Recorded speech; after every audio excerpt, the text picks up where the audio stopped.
금요일 개장 준비 들어가겠습니다. 20분 남겨두고 있는데요. 8시 프리마켓에서의 방향성은 다소 모호한 분위기입니다. 2650선, 이번 주에 금주 고점이 2646선인데요. 딱 직전 고점이자 최근의 박스권 상단까지 도달하고 있습니다. 이 상단을 돌파할 모멘텀을 찾아 나서는 여정이 될 것 같은데요. 간밤 미증시는 명확한 방향성을 보여주지는 못했습니다. 풀어가 볼까요? 일단 프리마켓 시세 확인합니다.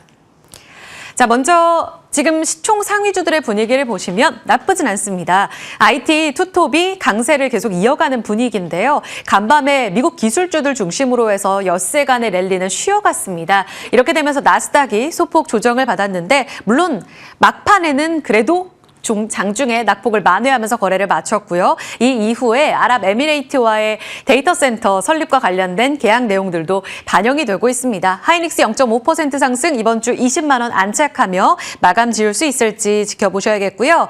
현대차 0.47%의 반등 주고 있습니다. 삼성바이오로직스, LG엔솔 모두 빨간불 들어와 있고 알테오젠 이번 주 부침이 좀 심한데요. 오늘장 상승 움직임 확인되고 있습니다. 자, 6위부터 10위권의 움직임도 이어서 체크해 보겠습니다. 여기서 드라마틱하게 아주 강력하게 오르거나 빠지는 종목은 눈에 띄지 않고 있고요. 리가켄바이오 실적 이슈 있습니다. 잠시 후 짚어드릴 텐데 실적 발표와 함께 1.5%가량 상승, 작년 역대급 실적을 발표했었죠. 1분기 성적표 보니까 역대급 올해에도 나올 것 같다. 이런 분위기 이어지고 있습니다. 잠시 후 숫자 전해드릴게요. 거래량 동반하면서 움직이는 종목도 이어서 체크해 보겠습니다. 최근 거래 동반 상위 종목에 늘 코스피 종목, 두산 에너빌리티가 최근 이름을 계속 올리고 있죠. 원전과 관련해서 탈원전 폐기하는 움직임이 유럽 내에서 이르고 있습니다. 다시 한번 우리가 그 승자로 자리매김할 수 있을지 기대감 커지고 있고요. 넥스틸 6%의 급등 시세 확인되고 있습니다. 최근 올라오고 있는 HMM도 오늘 추가 상승 움직임 나오고 있고요. 방산 안에서 한화 시스템의 1%대 강세로 어제 이은 강세도 포착이 되고 있습니다. 로보티즈가 오늘 로봇주가 혼주 양상 띄고 있는데 홀로 단독 강세를 또 보입니다. 어제도 막판에 혼주 양상을 띄웠는데 회장단, 그러니까 수장 중심으로 해서 방문하면서 테슬라의 연결고리, 그다음 휴머노이드 액추에이터의 기술력을 입증할 거다라는 기대감까지 반영되면서 오늘 6% 가깝게 급등 움직임 띄고 있습니다. 제4인터넷 은행 출범 기대감과 맞물리며 다날도 급등 시세 이어집니다. 자, 여기까지 시세 보겠습니다. 이어서 주요 포인트로 넘어가 볼 텐데요. 아까 말씀드린 대로 2600을 이번에 아주 시원하게 뚫어냈고요. 2620선이 어제 종가였습니다. 그리고 이번 주 과제인 주간 고점은 2646선인데요. 딱 이 수준이 지난 2월의 고점 수준입니다. 연고점은 2월에 경신을 했었죠. 이때가 2680선이게 되겠고요. 바로 직전 고점은 정정해드리면 3월 고점인 2650선이 되겠습니다. 자, 이제 3월 고점 얼마 안 남았고 여기를 뚫어내서 또 한 번 연고점을 도전할 수 있을 것인가. 이 상단 모멘텀을 찾는 여정이 좀 계속 이어질 텐데 꽤 길어질 수도 있다라는 이야기가 나옵니다. 이유인즉슨 이번 주에 확인했던 관세 불안이 안도로 바뀌면서 일단은 일정 부분 호재 반영했죠. 여기다가 1분기 성적표가 거의 다 마무리가 되고 있는 시즌입니다. 어제부로 이제 중반이 다 끝났기 때문에 분기 보고서는 거의 다 제출이 됐거든요. 이렇게 되면서 실적도 추가 모멘텀을 찾기에는 다소 약한 모멘텀으로 작용할 것으로 보입니다. 그래서 주목해야 할 것은 추가 관세 협상 업데이트 계속 보셔야겠고요. 오늘 USTR 무역대표부 대표와 어제 정인교 산업부 장관이 만나서 면담을 이뤄냈고요. 오늘은 조선수장들 함께 만나게 됩니다. HD 현대, 한화 오션 대표와 함께 만나게 되는데 이것이 계속해서 선박 해안 쪽으로 우리의 관세 협상의 지렛대로 역할을 할 수 있을지 내부적으로 확인이 필요한 재료가 되겠고요. 미국과 일본의 실무급 관세 협상도 다음 주 결과 나옵니다. 자동차 쪽이 핵심이 될 것 같아요. 또 트럼프 대통령이 인도가 미국산 제품 무관세를 제안했다 이렇게 이야기를 합니다. 영국과의 첫 협상을 이뤄낸 그 다음 협상국은 누가 될 것인가 이 부분도 계속 체크할 필요가 있겠습니다. 그리고 트럼프의 감세 정책 때문에 최근 미 국채 금리가 계속 4.5% 이렇게 불안하게 올라오고 있는 기조인데요. 이 부분도 관세 금리에는 다소 불안할 수는 있겠지만 감세 정책 통과가 될 수 있을지 그 부분이 상단을 뚫어낼 모멘텀이 될지도 지켜보셔야겠습니다. 자, 다음은 개별 재료로 가겠습니다. 그래서 상단을 돌파할 수 있는 그 개별 모멘텀은 누가 이끌고 갈 것인가가 매우 중요할 텐데요. 지금 이번 주에 여러 후보군들이 등장하고 있습니다. 그중에 반도체가 압도적인 우리의 유력 후보인데 그 전에 앞서서 바닥권에서 아직도 답답한 흐름을 보이고 있는 현대차 점검합니다. 사우디의 첫 공장을 구축한다라는 반가운 내용이 전해지고 있습니다. 어제였었고요. 현대차 사우디 첫 공장 착공식을 열었습니다. 현대차가 30% 그리고 사우디 국부펀드 쪽에서 70%의 비중을 실어서 협력 합작 법인을 만들어냈습니다. 내년 4분기 가동을 목표로 하고 있고요. 중동 수출이 한 10년 전 기준으로 했을 때 한 130만 대 정도 중동에서 우리 현대차 팔리고 있는데 연간 5만 대 정도 규모 생산하면서 점차 늘려갈 것으로 기대되고 있습니다. 여기에는 순수 전기차, 하이브리드, 내연기관차 다 포함돼요.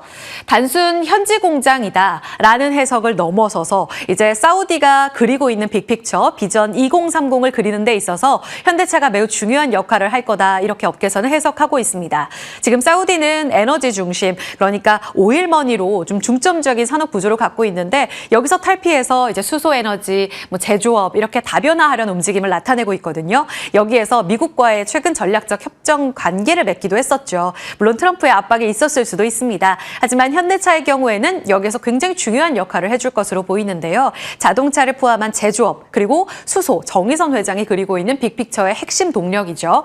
이를 토대로 해서 사우디 인프라와 결합해 모빌리티 생태계의 핵심 거점의 역할을 할 것이다. 정의선 회장의 야심을 밝히기도 했습니다.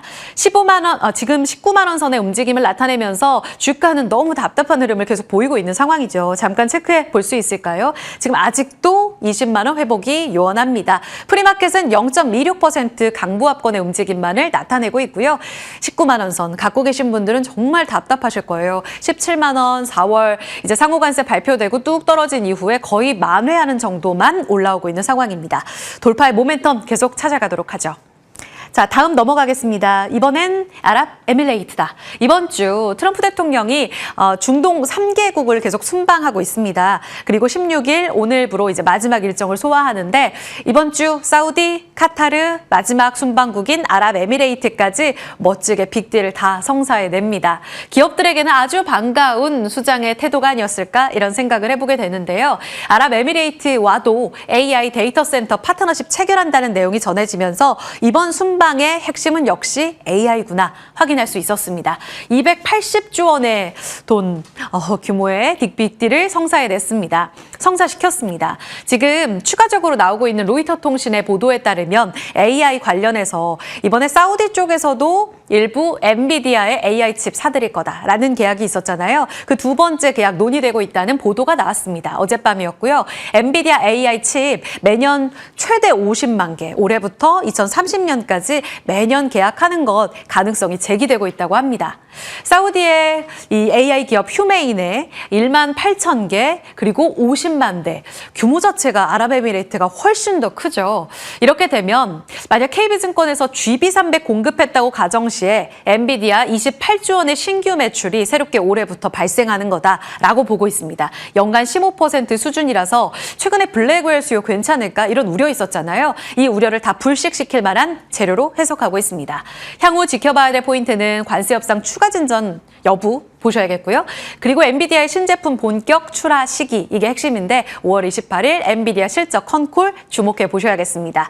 AI 인프라 관련 종목들은 계속적으로 관심을 가져보셔야겠는데요. 어제는 환율 변동성 때문에 워낙 강세 쪽으로 1,400원 아래까지 떨어질 수 있다는 우려 때문에 수출주 쪽에서 단기 자금이 또다시 빠져나갔습니다. 그래서 AI 반도체 쪽 살짝 약했었거든요. 그런데 오늘도 다시 한번 이 아랍에미리트와의 이 계약 소식에 반응할 수 있을지 보셔야겠어요. 하이닉스는 앞서 보신 것처럼 소폭의 오름세를 나타냈고 최근 분위기 좋은 쪽 두산 어제 좀 급하게 빠지는 모습도 보여줬었는데요. 실적 좋은 파크 시스템즈 포함해서 레거시 쪽도 계속 살아날 수 있을지 장기 관점에서는 반도체 사이클을 계속적으로 주목하자는 목소리가 나와서요. 삼성전자, 테스, 유진테크, 한솔케미칼 같은 소재단도 같이 보셔야겠습니다. 어제는 폴더블이 비교적 양호했고요. 액침냉각, 프리마켓에서 나쁘지 않은 시세를 보여줬습니다. 오늘 밸류체인 움직임도 주목해 보시죠.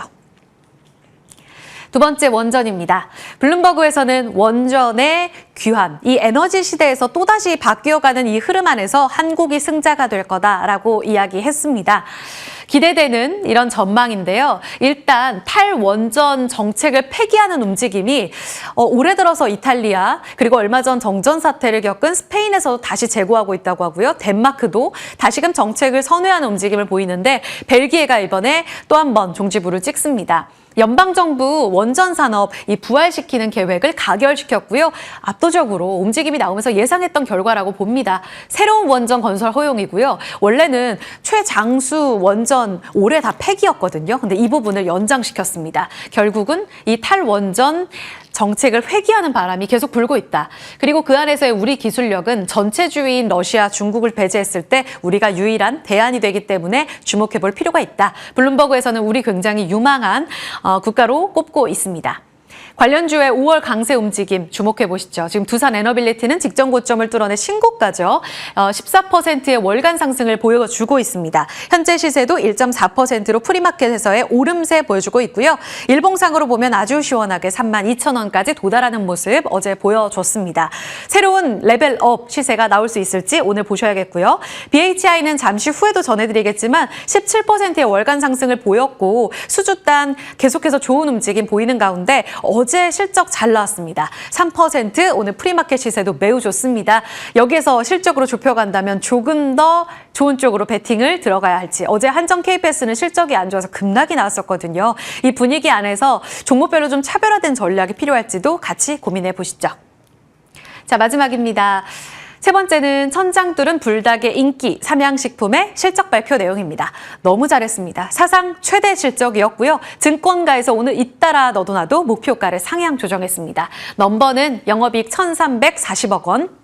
예상이 1,000억 원대 기대를 했는데 이를 28% 정도 상회했습니다. 어닝 서프라이즈였고요.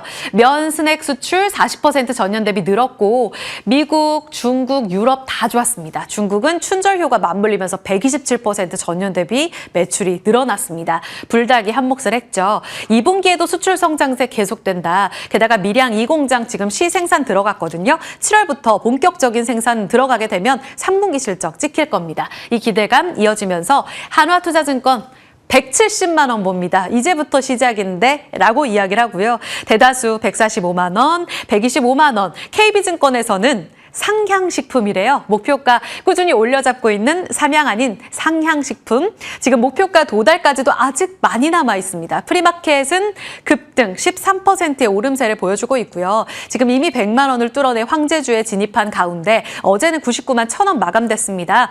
갭상승은 따놓은 당상일까요? 위쪽 어디까지 보면서 전략을 짜봐야 될지 지금부터 기분 좋은 고민 시작해 보도록 하겠습니다. 자, 마지막으로 이 종목 외에 지금 시세 내고 있는 쪽과 함께 재료 살펴드리고요. 박쥐 오가노이드 신약 플랫폼 우리 한국 연구진이 해놨다고 합니다. 오가노이드 사이언스 이 새내기주가 요즘 시세가 매우 좋죠. 지금은 토모큐브가 좋던데요. 신약 AI 관련해서 종목들 오늘도 살펴보고요. 지금 정책주로 다시 업데이트되고 있는 제4인뱅 아이퀘스트가 어제 시간의 거래 상한가였습니다. 대마단 안에서의 트레이딩 전략 그리고 USTR 대표가 오늘 두 기업 대표 만난다. 앞서 말씀드렸죠. 조선주는 여전히 강력한 대안인가 같이 고민해 봐야겠습니다. 마지막으로 실적 발표 나온 쪽 BHI, 리가켄바이오 프리마켓 좋고요. 잭시미스 실적 아쉬웠습니다. 지금 프리마켓 급락 나오거든요. 실적 반영한 종목들 전략까지 지금부터 세워보겠습니다. 자리 옮기죠.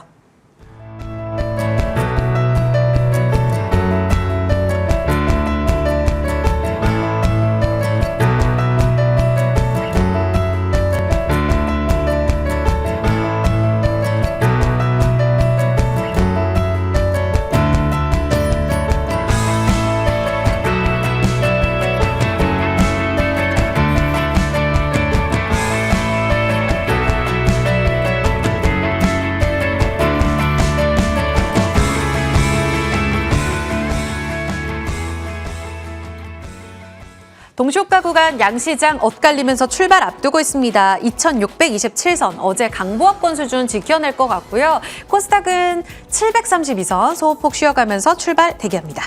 정태근 미르경제연구소 이사 김태성 ISF 본부장 함께 이야기 나눕니다. 안녕하세요. 네, 반갑습니다. 네, 안녕하세요. 자, 정 이사님. 네. 현대차 사우디 첫 공장 소식이 있고요. 그리고 아랍에미레이트 지금 AI 데이터 센터 관련해서 미국과 손잡은 내용까지 이 오일머니 관련한 재료들 우리 시장에 반영된다면 기대해 볼 수 있을지 일단 현대차 간략하게 볼까요? 네, 일단은 뭐 지금 상승 출발을 하고 있기 때문에 영향을 일단 받고 있다라고 보는 게 맞는 것 같아요. 0.3% 반영되고 있는 건 맞아요? 아쉽네요. 그래도 하락보단 낫지 않나요? 아, 그렇죠, 그렇죠. 네. 해석의 차이. 제가 장 초반부터 이렇게 좀 이렇게 우스갯소리 하는 이유가 그러니까 대형주가 좀 강해지는 장세가 왔으면 하는 바람이 있다 보니까 제가 그런 말씀 드린다고 보시면 될 것 같아요. 뭐 사실 뭐 사우디 투자 좋은 거죠, 좋은 건데 뭐 현대차 정도 캐파 그리고 시총이라면은 단순히 투자를 한다고 해서 주가가 가지는 않을 겁니다. 그게 결국 캐시카우가 되고 매출 반영이 되게 된다라면은 아마 그때 가서는 좀 반영이 되지 않을까 생각이 들고 그리고 이제 그거보다 더 큰 이제 미국 같은 경우도 투자 소식이 있었잖아요.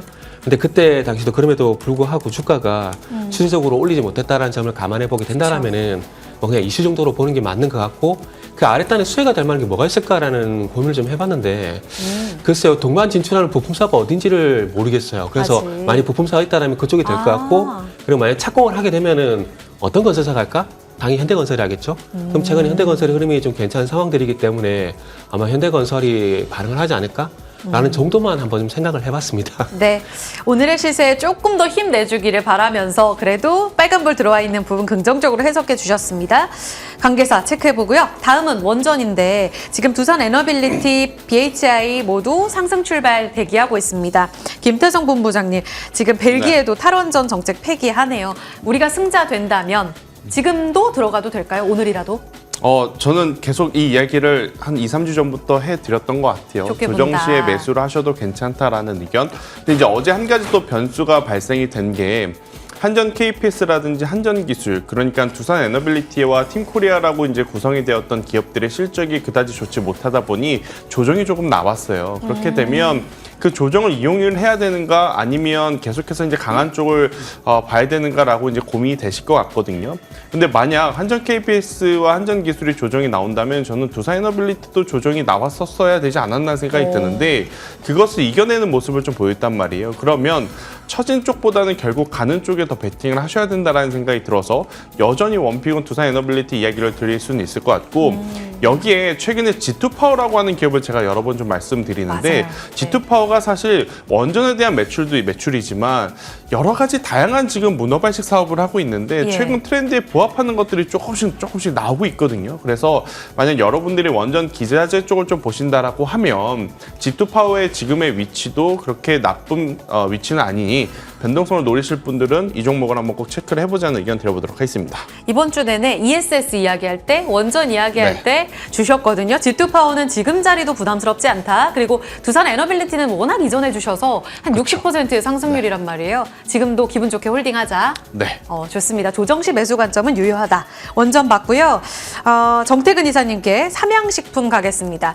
오늘 주인공 되지 않을까요? 12% 네. 지금 호가 구간에서도 111만 원 도달 나옵니다. 하나증권이 170만 원 봅니다. 와, 포모를 견디지 않으려면, 네네. 겪지 않으려면 삼양식품 포트에 반드시 필수적으로 넣어야 되는 거 아닌가 싶어요. 네, 그래야 되겠죠. 그래야 되겠고 그리고 지금이라도 사실 것 같으세요, 정 이사님은요? 오늘장? 일단 지금 흐름이라면 사는 게 맞다라고 생각이 들어요. 근데 4분기, 그 삼양식품 4분기 실적 발표할 때 이미 실적 좋은 것에 대해서 이미 얘기가 됐었거든요. 무슨 얘기냐면은 지난 4분기 실적 발표할 때 아직 미국 월마트라든지 메인스트림을 입점을 다 하지 못한 상황이에요. 올해 안에 100%를 만다 그랬거든요. 그리고 유럽 쪽 같은 경우도 독일 중심에서 메인스트림 입점을 이렇게 높여나간다 했기 때문에 그 입점률이 계속 높아지게 되면서 당연히 해외 매출이 늘어나게 되고 그러면서 올해도 실적이 좋아질 겁니다. 그렇기 때문에 지금의 어떤 주가를 보게 되면 실적으로 인한 어떤 상승 탄력이 계속 지속이 되고 있는 상황들이기 때문에 일단은 계속 봐야 된다고 생각이 들어요. 단지 이제 약간 이제 조심스러운 부분 딱 하나만 제가 말씀을 좀 드릴게요. 그 5월 2일 날 그 환율이 1,400원대 한번 내려가게 되면서 항공주 강세 보이고 그날 약간 그 삼양식품이 흔들리는 모습이 좀 나왔었거든요. 예. 그러면 이 얘기 제가 왜 드리냐면은 지금 어쨌든 삼양식품이 좋은 거 사실이고 계속해서 우상향 할 수밖에 없습니다. 근데 그 상황에서 환율만 그쵸. 좀 체크를 하자라는 말씀 좀 드리고 싶네요. 원화 강세 되게 되면 또 달러의 움직임이 지금 변동성이 너무 크기 때문에 요거는 변수로 좀 체크를 하자. 하지만 나라면 지금이라도 담겠다. 잘 참고해 볼게요, 이사님. 자, 종목 보겠습니다. 먼저 김태성 본부장님이 메타바이오메드 주셨어요. 네. 지금 자리 어떻게 보세요?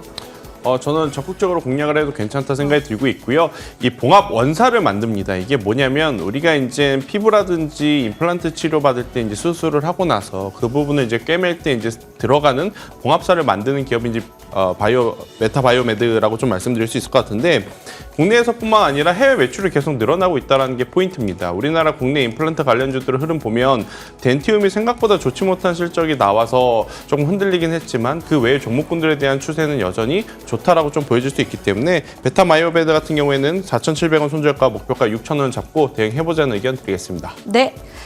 정 이사님은 나우로보틱스 주셨습니다. 여전히 괜찮아요? 쭉쭉 가는데. 네. 짧게 볼게요. 네, 나우로보틱스 같은 경우는 일단은 두 가지 관점에서 보시면 될 것 같아요. 로봇 최근에 분위기 괜찮고 그리고 또 종목 장세, 신규 상승 괜찮은 경우가 있거든요. 그래서 그런 관점에서 보시고 네. 일단 뭐 가격만 간단하게 말씀드리면 일단 목표가 31,500원 잡고 있습니다. 손절가 23,000원 이렇게 말씀을 드릴게요.